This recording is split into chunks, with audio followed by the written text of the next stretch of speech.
So let me go through the program. The program will start off with a sharing by Pauline. So she is from the Selections Department, Division of Healthcare Scholarships and Talent, followed by Kitney. She'll be sharing more on the talent development portion of Healthcare Scholarship. Lastly, there will be a sharing by Cindy, who is from the Scholar Management and Experience Division. Following which, we'll have a panel dialogue session and we'll answer all your questions. Answer your questions that we have posted on the Q&A chat. So do note that there's an upvote button. So if you are interested in seeing any of the questions that you're interested in being answered, do upvote those questions. So now I'd like to hand over the time to Pauline, and she'll share with you more on the selections portion of healthcare scholarships. Pauline, please.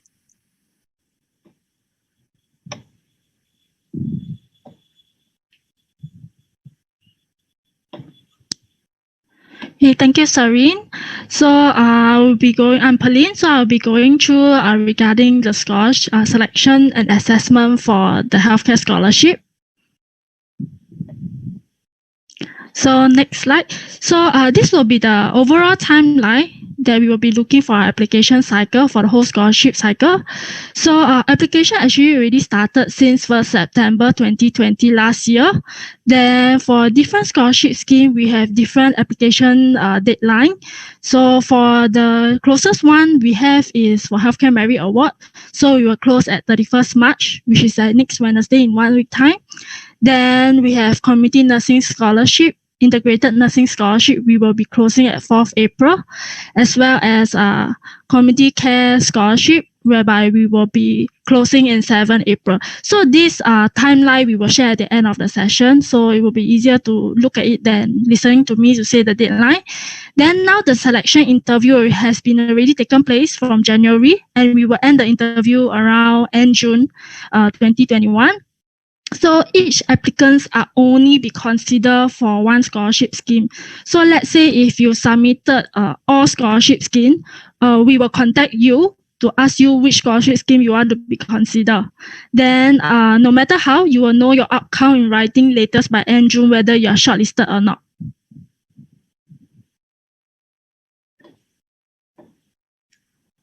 Next slide. Yeah. So how to ace your interview, scholarship interview? So we do it in the two different type of columns where the do's and don'ts. So for the do's, of course, you must be very genuine and confident during your interview. So try not to be too nervous during the interview. So to stay calm, so that panel will know, understand what you are actually trying to express yourself. Then as well as need to know yourself, what you actually want, which discipline that you actually want to pursue as your long-term career. So you must be able to answer such questions. Then do more research, other than just find online. If it's good, you can get some job shadowing or attachment session. I understand some of you will think that now it's due to COVID-19, then physical job shadowing session is actually cancelled. So, but you can actually ask the hospital whether is there any virtual session that you can attend, because some of the hospital is actually doing some virtual attachment session for the students to attend. Then most importantly, you must have passion and commitment to join the healthcare industry. Then next will be the don't. So of course, you cannot be unprepared and look distracted. Of course, don't wear underdress, wear singlet to come for interview. So all these don'ts we will try to avoid so that you look more professional during the interview. Next slide. Okay, how the interview will be conducted. So we are having a panel interview. So our panel interview are actually chaired by our senior healthcare leaders, as well as the other professions and HR from the public healthcare sector. So now due to COVID-19, we have changed our interview platform to be a video conferencing interview. So you have to have a very stable internet connection. So if your internet got disconnected, we will give you a chance to join back. But let's say if you keep joining back, cannot join back anymore or reschedule anymore, then we do not have another chance. Then so it will be good for you to test your equipment beforehand. So before when you join the interview, there's setting for you to see your videos, your surrounding, your audios. So please do check this way in advance, like maybe 30 minutes before your interview schedule, so that you can do the setting beforehand. Then, as mentioned previously, dress appropriately and also be on time. So I will pass my the time to Kitani to explain about the talent development for our in-service scholar. Hi everyone, thank you Berlin. I'm Kitani, one of the scholarship officers from Healthcare Scholarships and Talent team. So today we'll be talking about what you can expect as you join us as a healthcare scholar. So before we go into the detailed opportunities that are available, let's have a look at how we can develop you as a scholar. So next slide, please. Okay, so first let's look at where you could potentially go. So once you've been awarded the scholarship, you will be allocated to either one of the agencies or clusters. So as you know, is the policy maker. MOH Holdings we are actually a strategic partner and execution agent, as well as the clusters and agencies such as AIC. So this is where you'll be seeing your bond, and we'll be partnering them in terms of your development as well. Okay, going on to the next slide. So essentially it's a partnership between yourself and the respective institution you're allocated to and the scholarships team. So you as a scholar, you play the most important role in this. So you actually need to be sure in terms of where you want to develop and actually show your performance and potential at the workplace to be able to be given the opportunities to actually go further. Yeah. So next slide, please.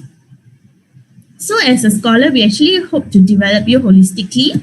So in terms of deepening your expertise, this is well placed within the clusters and agencies. They will deepen and develop you further in your discipline. So for example, if you're a medical social worker, then they will develop you further as in the respective clinical skills and other skills required for a medical social worker.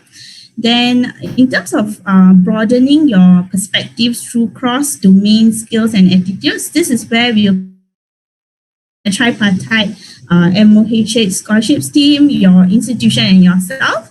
And that's when we have some of the opportunities to broaden your perspective. This is really important. For example, if you're on MSW and you need to actually do financial counseling for your patients, then it's important for you to know the different care plans and the different professions that actually affect the eventual hospital stay, for example, for the patient. So it's important for you to have a broader perspective, and this allows you to value add in your actual own clinical profession as well.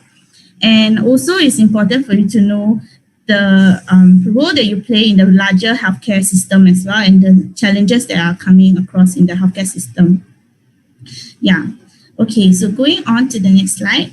Okay, so now let's look, now that we have looked at how we hope to develop you, let's look at certain opportunities that you can actually look in towards your own development. So now I'd like you to take a while to actually reflect back at the time where you actually had your greatest learning or aha moment. So this could actually be within your school, in your own personal life, your volunteering. What was the best learning experience you had for yourself? Once you have identified that experience, I would like you to think about where did it occur? Was it actually in a teacher in a classroom? Was it when you actually had a leadership project, you took on a leadership role in a project? Was it actually when you did a new challenging task you never did before and you tried it out? Was it when you actually had a heart-to-heart talk with your classmates on a certain difficulty you're facing? Was it a discussion you had with your mentor? Actually, if you thought about it, so let's go on to the next slide. Oftentimes, you'll find that 70% of these learning moments are actually on-the-job experiential learning when you take on new and challenging experiences. 20% of the time, it could be like through mentors, through your friends or your colleagues. And 10% of the time is actually formal learning. So you're actually in a classroom setting. So actually, when we think about learning, it's very broad and varied. But if we think back to ourselves when we seek for developmental opportunities, we often limit our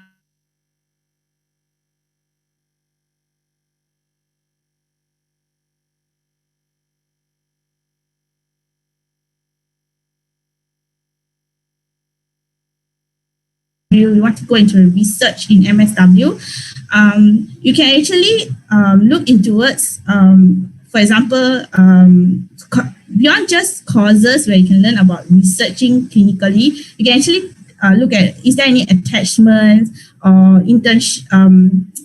job sharing with your colleagues who are doing some research, or for example, if your senior scholars actually are doing some projects and you can learn from their experience. That's social learning. So you hope that you can actually have a broader view on your development as well. Okay, going on to the next slide. So this is your scholars development framework that we have for you. So once you join us, you'll see that our framework is also quite varied in that it has a good mix of the 70-20-10. And so let's go on to your journey once you join us. So first, there'll be the healthcare induction camp, where you actually get to know your fellow scholars, and then you go through an induction as well. So what we hear from our scholars many times is that the friendship forged through the activities and challenges during the camp actually lasts them throughout, even beyond the studies and in the career as well. So we hope that you can fully participate if you join us as a scholar. And moving on to once you're in flight in school, so the next slide, yeah. There's actually several opportunities for you to broaden your perspectives. You have overseas community involvement projects, but as you know, with COVID and travel restrictions, this has been on hold. Vacation attachments and internships with your respective allocated institutions, tea sessions and fireside chats such as those with MD, or meetups with your scholarship officers, student exchange program, seminars and conferences that are healthcare related through your Scholar Development Fund, and of course the Singapore Health Society initiatives that Cindy will elaborate on later on. Okay, then moving on to once you join us at work, to help you transition into the workforce and get to know a bit about this potential obstacles and that you may face, you have the healthcare orientation program. We also have regular copy sessions that you can actually meet up with the scholarship team, and engagement sessions with senior leaders and networking events. So these are actually the dialogue series that we have. So we have one on career where you meet up with the chiefs, such as Chief Allied Health Officer, Chief Nursing Officer, Chief Pharmacist, as well as admin leaders. We have the dialogue, healthcare policy dialogue, where you actually discuss policies and what are possible recommendations that you may have. And then as well as community care conversations, where you talk with community leaders in terms of the challenges facing in community care. Yeah, as well as activities by the Health Society Singapore. So going on to the next segment is your career. So it's the longer term. So the first, you will notice the bulk of your career, the bulk of your bond, you will actually focus on building your foundation clinical knowledge. So after you have a strong hold on your clinical foundation, then after you could branch out into several different tracks that you can, such as like management, innovation, or you also have research, education, or leadership. So this is based on your career aspiration, and of course you need to have a constant conversation with your supervisor to find, or even senior scholars to find out how you can get these opportunities. And it will also be based on, as I mentioned, your performance on the job, and how well you show up to be able to take on more responsibilities, because this will be more than your clinical load. Okay, going on to the next slide. Okay, so having a picture of the developmental opportunities, let's have a glance into the immediate thing that you can expect if you join us. So that will be the induction experience and award ceremony that we had last year. So this is just a preview, so you hope you can sit back and relax and see what happened last year.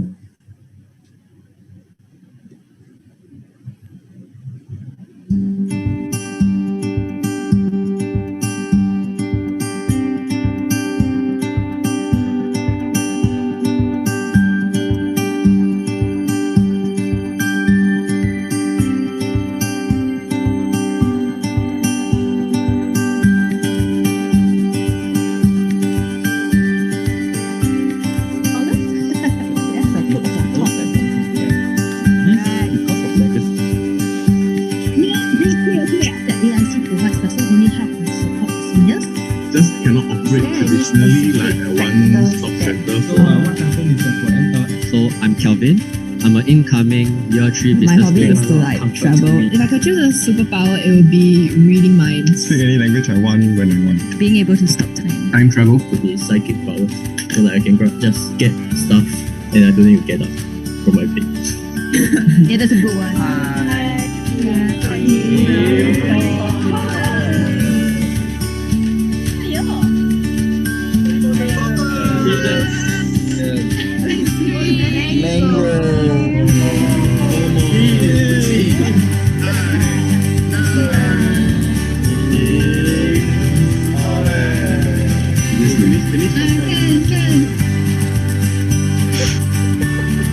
Gary, look at the other side. Look at the other side.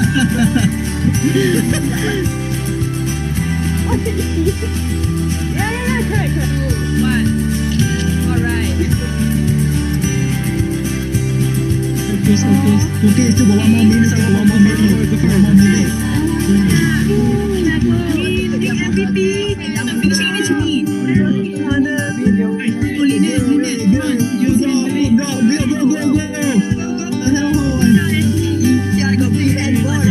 Sorry.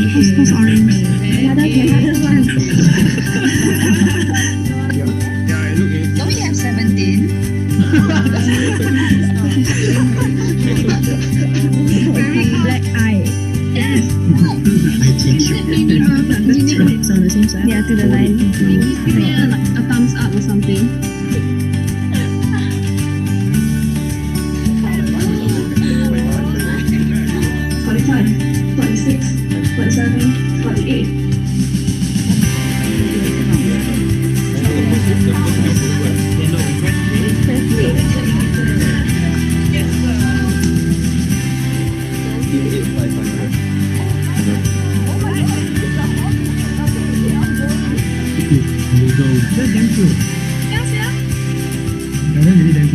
I'm confident that each one of you will be able to shape, make your little mark in the broader healthcare system and also lead the change forward.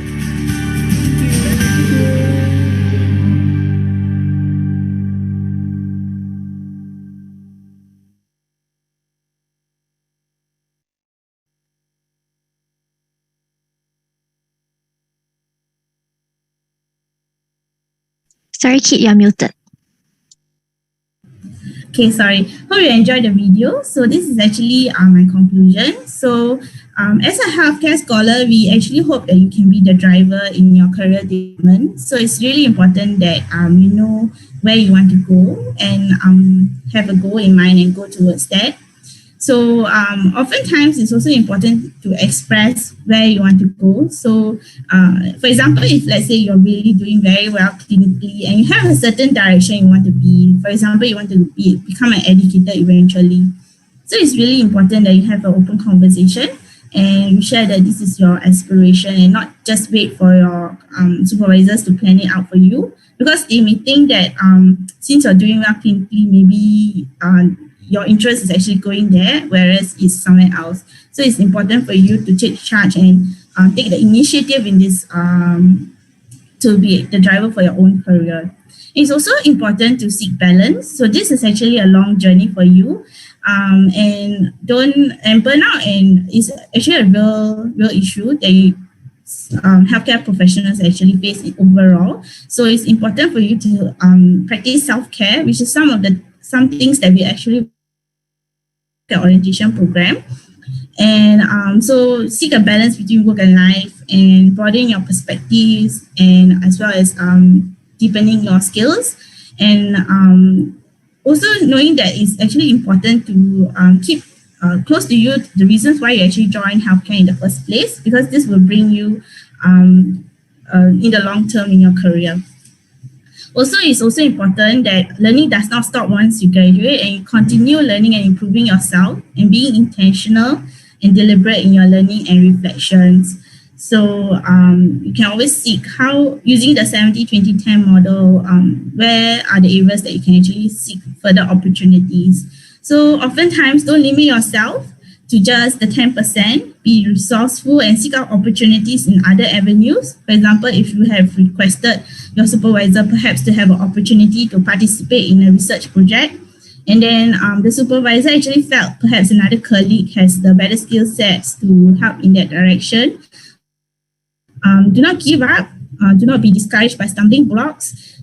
Do actually consider what are the other ways that you can go about achieving these. Are you able to talk to senior scholars or senior colleagues who actually have done some research project and learn from them? Are you able to read up on your own? So do find out other opportunities, and as you prepare yourself along the way, the opportunities will also come to you. So it's a two-way thing as well. So we wish you all the best, and now I'll pass the time on to Cindy.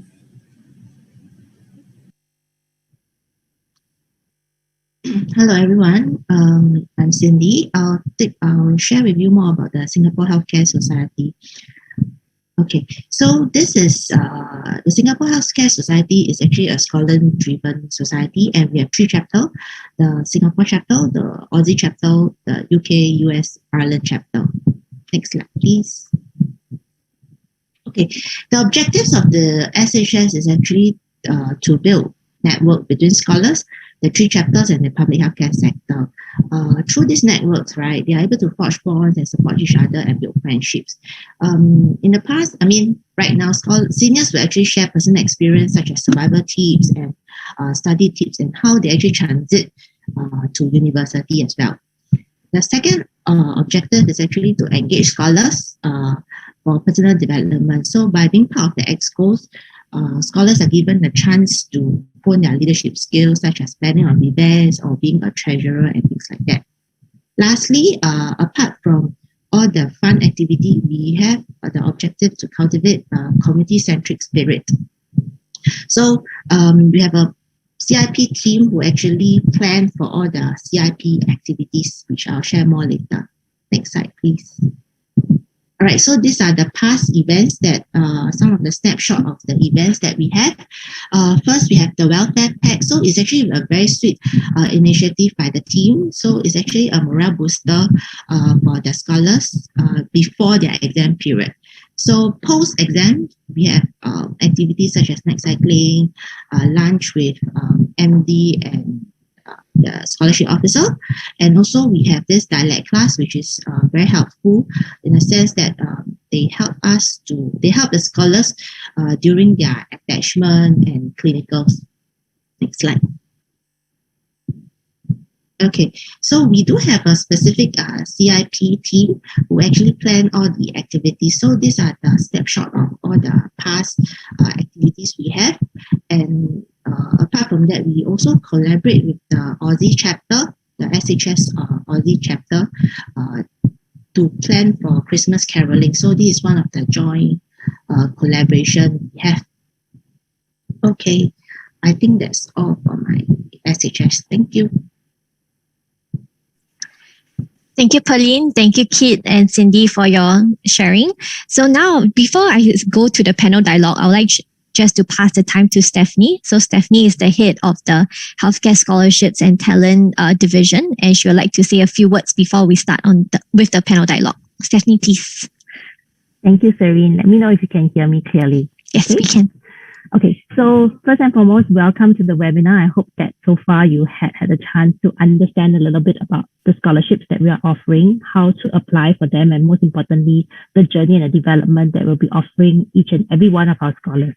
So everyone that you see on the screen right now from the healthcare scholarship team are actually my scholarship officers, and that's something special that we deliver in terms of experience to our scholars. We will be there with you throughout this journey, handhold you throughout your education life, and be there with you when you're in service in the cluster. So that's something that we do, and we take pride in this particular experience that we curate for you. Do use this session to ask questions that you have, and I see it's very good that you have 30 Q&A so far. We'll try to answer as many as we can, but for those that unfortunately we run out of time, we can't answer, then I think what Serene will do is there's actually email address to our common email box at the end of the session, which we will publish, and I welcome you to take the questions there so that we can also understand better the context and the situation of your questions and answer it more to the point. So without further ado, I'll hand over the time to the panel. So thank you very much to my colleagues from the team, and we'll try to go through as many as we can. Over back to you, Serene. Thank you so much, Stephanie. So I would just like to start off the Q&A session. So do note that you can post your questions to any of the scholarship officers. Do not to use the chat function, as we won't be looking at the chat function. Instead, if you have any questions, do go through the Q&A. So just to do a short recap. So Pauline is from the selections division. Kittany is from the talent development division, and Cindy is from the scholar management and experience division. So if you would like to pose any specific questions to them, do feel free to add it into your Q&A. So for the first question, I think we do see a lot of questions for Pauline. So I think it's a lot for selections. So the first question I'll post it to Pauline is the interview a group or individual basis?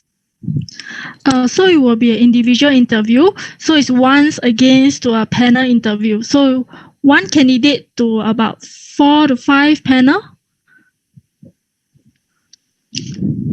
So, okay, so it's a panel interview.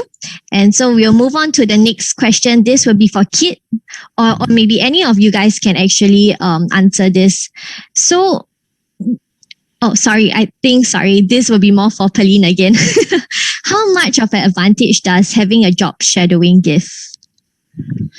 Having a job shadowing will let you better understand the profession.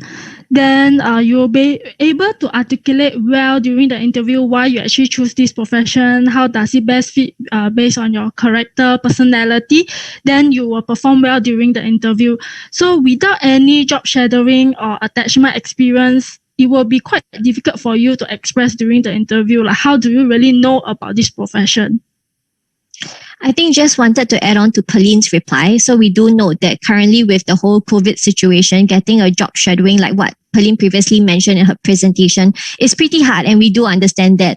So some of the applicants that we have seen, they actually have taken up part-time employments, maybe at a GP clinic, or actually helping with the taking of the temperatures at any of the hospital areas. So it's more of going for a job shadowing is to understand what the environment is all about. So whether it's a medical or healthcare setting really suited for you.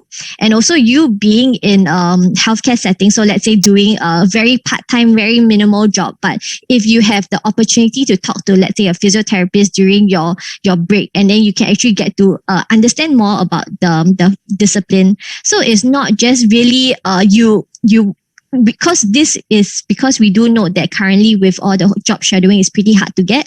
So it's really whatever job shadowing or internships or attachments that you can find, it will still help you to give you a better understanding about the discipline.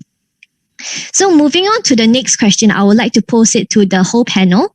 So because all of us are scholarship officers, so this question is, what do you look for in scholars? So maybe Kit, you can start first. Okay, so in terms of scholars, beyond them having interest in and a passion for healthcare, we also look for leadership abilities for them to actually take on more, and having a broader perspective on their profession through, like, for example, the attachments that you mentioned, and understanding what their role is in the healthcare setting is really important as a scholar. Yeah. I think for myself would be the passion to serve in the public healthcare sector. I mean, healthcare is really it's a very different from all your usual office and admin role kind of job. So you really need to have the passion to serve, and you also you also get the experience to meet really different people from different walks of life. So the passion to serve must be very strong. Then you also need to have empathy and patience, because once you become a healthcare profession or a nursing leader or in future, you will face all kind of different kind of patient family. Then at times it's quite difficult to handle. So having patient empathy is very important so that you can deal with all this difficult situation. I guess it's my turn. I'll share. I personally wanted to share with the people tuning to the webinar that I didn't come from a healthcare background. So, it's something I've tried many different jobs before, and now I'm in healthcare. Something that I'm looking out for scholars that I think is particularly interesting or unique to healthcare is actually being a very strong team player. The reason is because for patient care, and when you actually work in an institution or a hospital, you're actually interacting with, like what Pauline said, beyond the patient, the family members, and also like what Cindy and Kit said, actually the other allied health workers, the nurses, the doctors. And I think the element of teamwork, being someone who can see their part and play their part in the team and the system of things is important. And that's what I particularly look out for scholars and scholars applications. Thank you, Stephanie. I would like to add on to your point. I think communication skills is really one of a very important thing that we do look out for, because communication, you'll be communicating with your patients, the patient's families, doctors, other allied health professionals, and nurses. So in a patient journey, the patient is not just seeing you as a healthcare worker itself. They are seeing a lot of people. So there is a healthcare disciplinary team. So a few specialized professionals will actually come and see this patient. So good communication skills mean that you need to communicate to the other parties what the patient is currently facing. And you also need to communicate to the patient in layman terms, the conditions that they have, and also to empathize and be there for the family and also the patient in the event of bad news, because this is a healthcare setting and there are quite a number of times whereby the news or the results are not very good. So that's why you are there as a healthcare worker to also provide empathy and also to provide a listening ear. Yes, thank you so much. So we'll move on to the next question. So Pauline, what is the percentage of acceptance rate? It really depends. So normally when people ask me such question, I will say that it really depends on your performance during the interview. So at times we really do have, let's say out of 10, there's about 9 of them really make it or 10 of them really make it. So it's really depends on the performance. But let's say if you're not well prepared and stuff, then of course the acceptance rate will be lower. Yeah, I just want to add on to Pauline's statement. Some of you might wonder whether we have a quota. We have a number of scholars that we give out this every year. The question, the real answer to that is we don't. A lot of you will be aware that the healthcare sector is booming, not just because of COVID and what happened, which really trusted, I think, healthcare into the limelight and the important part of the sector that we play in Singapore. But in the future, looking ahead, we do know that healthcare is something that we are keen to invest and to grow further, especially also, I think, community care. So we are here to attract all eligible and good candidates who would like to join us here in the healthcare sector. We welcome your applications. And in the end of the day, as long as you have the passion, you meet the criteria, you are a good team player and have communication skills, we are willing to give you the interview to give a shot. So I think what you should do is to give yourself a shot to submit your application and then wait to hear from us. Thank you. So moving on to the next question, what is the difference between community care and acute care? So I would like to address this question, and then Pauline, you may add on if you have any other inputs. So we do have Healthcare Merit Award, and for those scholars who take out the Healthcare Merit Award, you'll be posted to an acute setting, as compared to the Community Nursing Scholarship and the Community Care Scholarship, whereby you'll be posted into a community care setting. So what the difference is really terms and benefits wise, everything is going to be the same. Length of bond will be the same too. It's just the setting that you are going to be working in. So acute setting, what they will always describe acute setting is your hospital. So your Tan Tock Seng Hospital, Singapore General Hospital. So you think of acute hospital, it's more of fast paced. Everything is going very fast. You treat a patient and then the patient gets discharges. Versus a community care is it's bringing care to the patient's home. Accessible care to patients. So sometimes your akong ama, they don't want to go to the hospital because they are scared that if they go hospital, they won't come out. So that's why we have community care professionals to actually bring care and bring healthcare to them. So pace-wise, it will be slightly slower. Independence, you need to be independent because most of the times you will be going by yourself or maybe in pairs. So you do not have the high facilities that you see in the hospitals. It's really bringing a bag of equipment and going into the patient's home and providing care to them. So so it really depends. You have to ask yourself, what kind of care do you want to provide to a patient? And I hope this answers your question. Pauline, do you have anything to add, or anyone else from the panel? So, for example, just now Serene shared for acute settings at a certain hospital. Then for ComCare, the community care organization, we also have hospitals such as like St. Luke, NKF, St. Andrew. All these hospitals, you also be posted if you are awarded the community care scholarship or community nursing scholarship.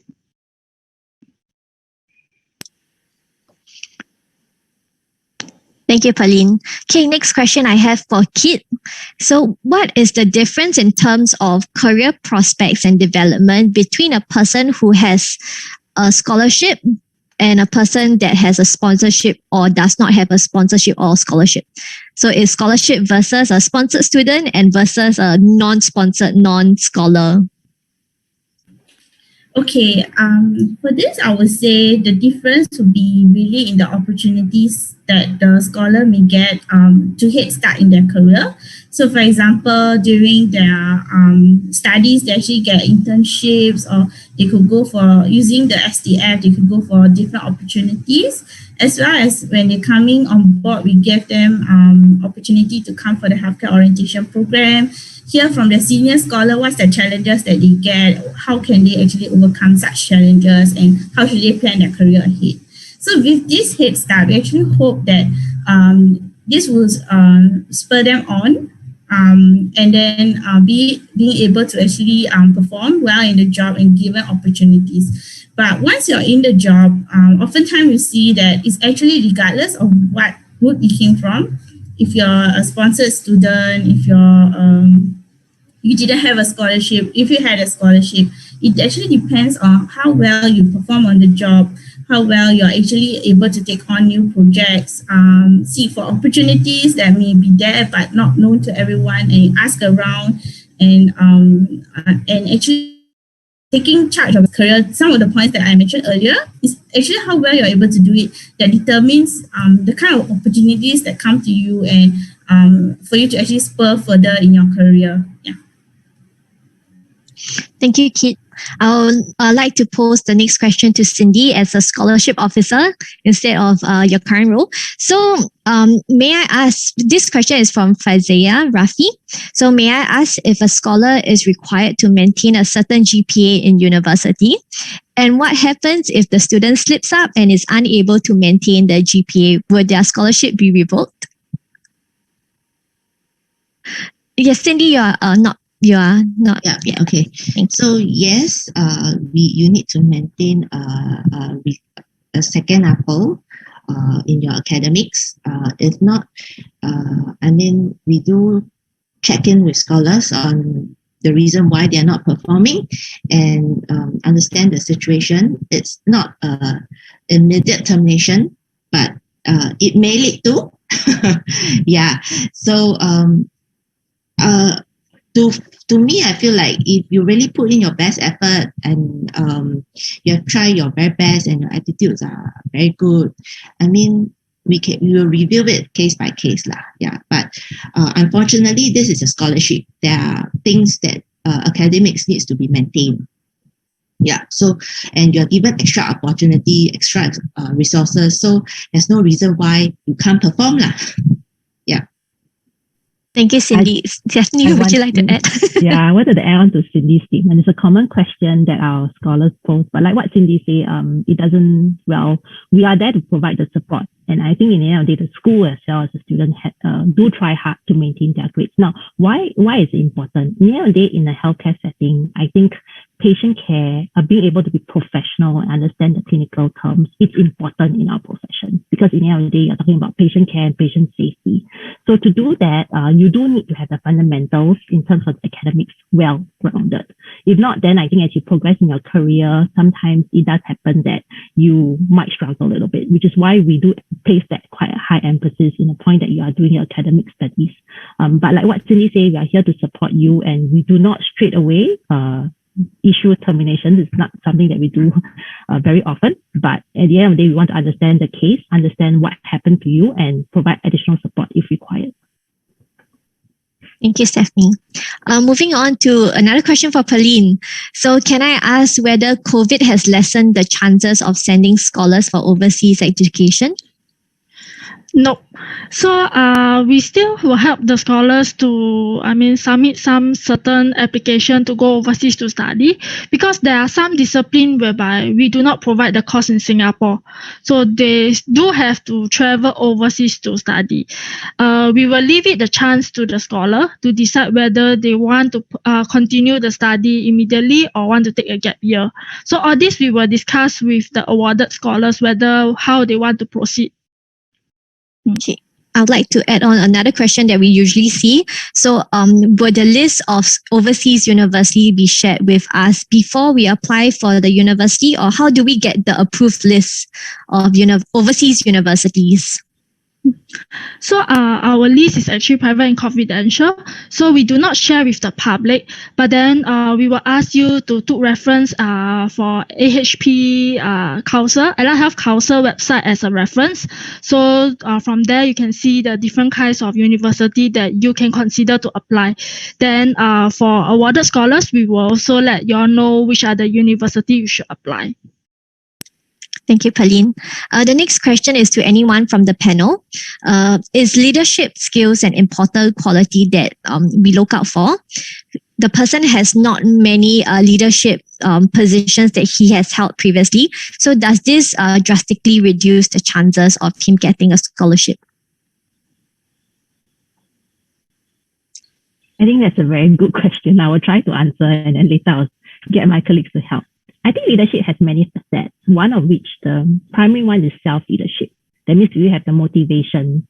Do you have the drive to achieve results that you set up for yourself? Are you determined to achieve your goals? And I think that in itself for ourselves, for our own needs and our own career is important.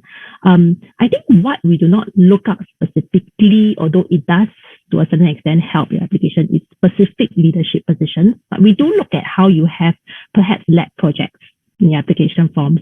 You have led teams or groups in your TCA. And the important part is the behavior and the examples and the stories that you tell us about it. How did you actually lead the team on to across a certain challenge, across a certain obstacle? You might not have been the predetermined leader in that case, but if you can demonstrate and show us how you have exemplified your own ability to maneuver the team to a goal, I think that's good enough. Any other comments from the team? Sorry? I think adding on to what Stephanie has said, I think sometimes we do see applicants without any leadership positions in school, but they have done, let's say, volunteering work outside. That actually do constitute of your CCA, so extracurricular activities that we do look out for. I mean, for JC students, you guys have your GP subject, and for that is quite, I wouldn't say easy, but because the group is smaller, it will be good if you can actually show how you have shown leadership skills within your GP group if you have no other leadership opportunities that you can reference from. Yeah. Anyone else has anything to add? If not, I can move on to the next question. Okay, next question is a two-pronged question. So the first part is, what is the difference between a healthcare merit award and a healthcare merit scholarship? And then the second question is okay, so I'm kind of answering a bit of the question, but the second part of the question is noted that you'll only be awarded everyone will be awarded the Healthcare Merit Award first. Then how do you get the Healthcare Merit Scholarship? So maybe Pauline can answer the first question, and then maybe Kit or Cindy can answer the second part. So the main difference for Healthcare Merit Award and Healthcare Merit Scholarship is regarding the leadership position. So for Healthcare Merit Scholarship, we tend to groom people to be our future leaders. So let's say for nursing wise, it's such as like the chief nurses. Then Allied Health is the director of the Allied Health. Then other than that, the benefit wise, everything you will still receive the same.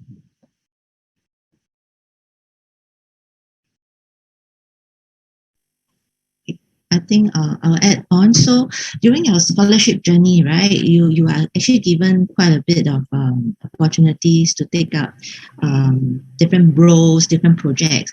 Like what I've mentioned, the Singapore Healthcare Society. So there's this exco. If there's an exco, so opportunities are given to all scholars, and if you are taking up like president roles, so then of course. It will be noted lah. I mean, we'll consider that as part of the leadership positions that you have taken up lah. Yeah. Kit, do you have anything? Yeah. So also to add on, after reviewing all the leadership positions you have taken on, there will also be a tea session for you that will formally assess whether you will get a HMS HMS upgrade to the scholarship. And we also look out for like some leadership qualities for you to actually be able to think broader and have systems perspective, and for the HMS upgrades. Thank you all. I would just like to add on that for terms and benefits wise, both HMA and HMS are exactly the same. Similar to your service commitment too. So the next question, which I like quite a bit. So for soft skills such as empathy and communication skills that we have been stressing quite a bit. So how does one demonstrate that in your application and during the interview? So actually, this kind of soft skills, it can be actually demonstrated during the interview. So panel will actually pose questions and scenario for you to answer to see how you're going to demonstrate or how are you going to do if this kind of situation actually happen on you as like an allied health professional, or you'll be a nurse. Then how are you going to react to the patient, your team member, allied all these situations. So all this can be actually tested out during the interview. And you also can maybe share about your past experience, like how do you show care and skills to all these patients and also your teammates. I think also, right, it's also the thought process that you have. When you share your thought process, it comes very clear to us whether or not you had displayed compassion, whenever you share about your challenges and what were you thinking about going through the challenges, you can actually display some of the compassion that you had. Yeah. Okay, moving on to the next question. This is for Pauline again. So if one does not get accepted during this scholarship cycle, should they try again next time? So because a lot of them do feel disappointed and they do not want to try again. So what's your advice on this? I will advise to actually try again the next interview cycle, because never give up. So we do have candidate during the second time. They actually got the scholarship. So during this second interview, they give them more opportunity because they already had one interview beforehand, right? So they more or less know how to answer or be more confident during the interview. So don't give up, try again, because if your passion is still in healthcare and you will be working this as your long-term career, then why not try a second time, apply for a scholarship and get it. Thank you, Pauline. Yes, Just wanted to add on. Yes, sure. Okay, because after 1 year, you would probably have taken on some new healthcare roles or attachment or volunteering that maybe a certain your decision of taking up a healthcare profession. So it will be helpful for you to reconsider again to take up the scholarship, to apply again. Yeah. I just wanted to add on, it's really important for you to do some reflection and think through what could be the potential reasons why you were rejected in the first place, and then work on those areas as well, so that for the next application, you can actually do a better job. And this is really something, a life skill, and it can keep with you forever. Even once you join work, you're rejected, you ask for an opportunity, you're rejected. Of course, you can try again. You don't have to give up. Yeah. So I think this is a really important skill that you should have within yourself beyond this scholarship journey. Thank you both. Next question I have for Cindy. Cindy is actually a nursing scholarship officer. So this is specifically for a nursing student. So I'm not too sure whether you can advise, but this question is, can we choose what we specialize in year 2 or studies? Or does MOHH or the sponsoring organization choose on behalf of the scholar? I don't think you can do a specialization at this point of time. So basically, during your 4 years of curriculum, you will be given a fair bit of general exposure. So you will learn everything, basically. So when you start work at institution, you are also posted to general ward. So there's no specialization during your first 2 years of your career, because that's very important in the sense that your first 2 years is really for you to learn everything, to absorb as much as possible, and then at your year 3 or your year 4 contribute back. And then at that point of time, you'll probably be more certain of which area you want to go into. Thank you, Cindy. I have a next question from Jolene. So this is regarding the Healthcare Graduate Studies Award, HGSA. So HGSA is a postgraduate scholarship. So this question is, I have applied for HGSA. Are there any specific qualities interviewers are looking for a graduate scholarship? So Pauline, could you answer this, please? Because for postgraduate candidate, you are already actually out in the workforce for at least 1-2 years. So we expect that you'll be able to share some experience based on your previous, current working experience that you are currently working as. Then on top of that, let's say for certain discipline which is more clinical, such as like clinical psychologist, all this. So it will be good to share how can you help to add value to the organization when you start working or you receive this scholarship. So we tend to have a slightly higher standard to choose postgrad because you already have certain experience in the industry already. Thank you, Pauline. I have a next question for Kit. So what is the difference between a healthcare scholarship and a PSC scholarship? Would you see how could you elaborate more on how the career development and or the talent development opportunities, are they the same or are they different? Actually, the PSC scholarship, my understanding, would be only for medicine and dentistry, whereas our healthcare scholarship is for allied health, pharmacists and nurses, as well as administrators. So as you know, the track for medicine and dentistry is very different from allied health nurses as well. So the kind of opportunities given will also be different. So for the PSC scholars, they will go through some of the programs organized by PSC themselves. So that would be the preparatory course, as well as they also have internships, and they also have the mid-course program that is organized by PSC. Then once they're on board, then thereafter they have the medical officers have their own specific rotation program, and developmental opportunities, which is very different. For example, a nurse, they are not employed centrally, and they don't go through, they will be tied to a specific institution. And as I mentioned earlier, the opportunities will be a partnership with our scholarship teams and the institutions themselves. So it's very different. It depends on the discipline you're looking at. Yeah. Thank you, Kit. So before I would like to wrap up the Q&A discussion with one last question, which I'd like to pose to all the panelists. So do you have any words of advice to aspiring scholars? So maybe we can start with Stephanie first.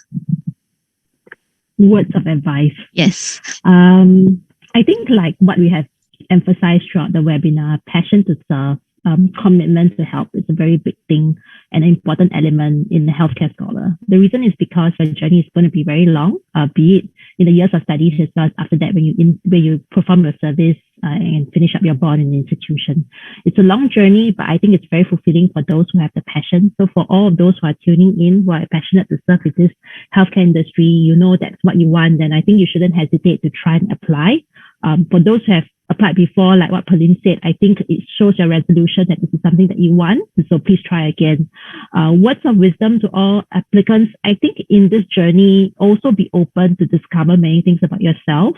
Through the application process, you will then be able to reflect, I think, where your strengths, your weaknesses, as well as why you have this desire to serve. And I think preparing examples of this is very important for the interview. We are very often touched by authentic stories, authenticity about your own experience. It doesn't have to be a very big thing. It can be a small thing. But when talking about a true experience that's happened to you, very often you're able to relate to that much better and be able to demonstrate how you feel about the role, and that's why you want to join it. So those are my long sentences of words of wisdom. Okay, over to the next person. Words of wisdom. Pauline, would you like to add? Oh, Cindy, you can go first. Yeah, I think to me is you need to be very clear that healthcare is really what you want, because this is a really very long journey. It's at least a 10 years or 8 years kind of career that will be with you lah. So, and at a point where you get burnt out and things, always go back to why you decided to take up the scholarship. Yeah, I mean, there's always this fire or this spark that keeps you going. Yeah.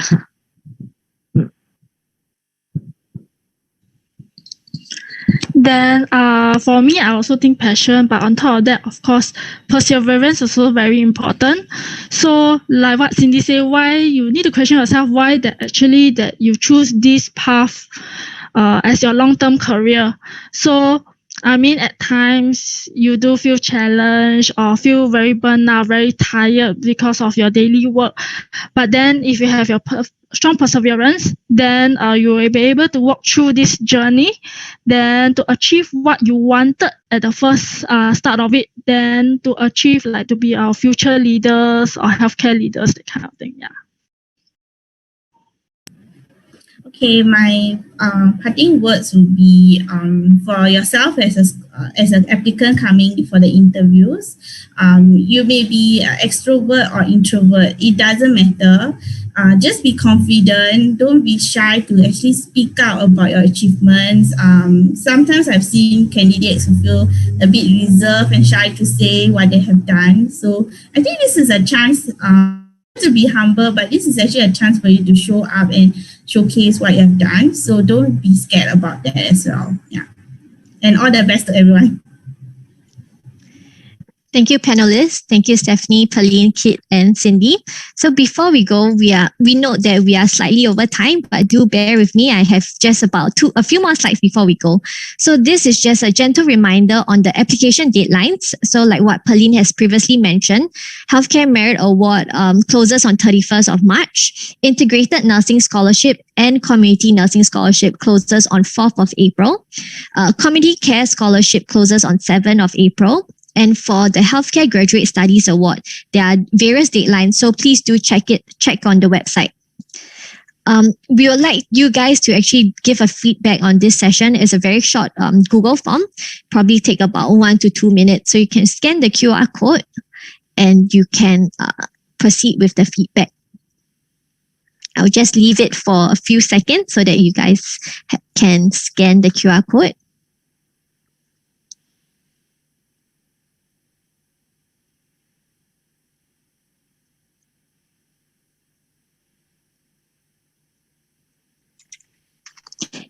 And we would like to thank everyone for being part of this session. So if you still have questions after this, do feel free to drop it at our email, so talent@mohh.com.sg. Check out our social media website. So Facebook and Instagram is at Healthcare Scholarships. We have a lot of content, healthcare disciplines, healthcare scholar stories, videos that you can watch to get a better understanding of the professions. You can visit our website, healthcarescholarships.sg, to know more about the terms and benefits of the scholarship, various things that we have shared today. And if you'd like to know more about the various disciplines, you can also check out caretogobeyond.sg. So they have a lot of material on the allied health and nursing disciplines. So we would like, on behalf of MOH Holdings, we would like to thank everyone who is here. So have a good day ahead, and we look forward to receiving your applications. Thank you.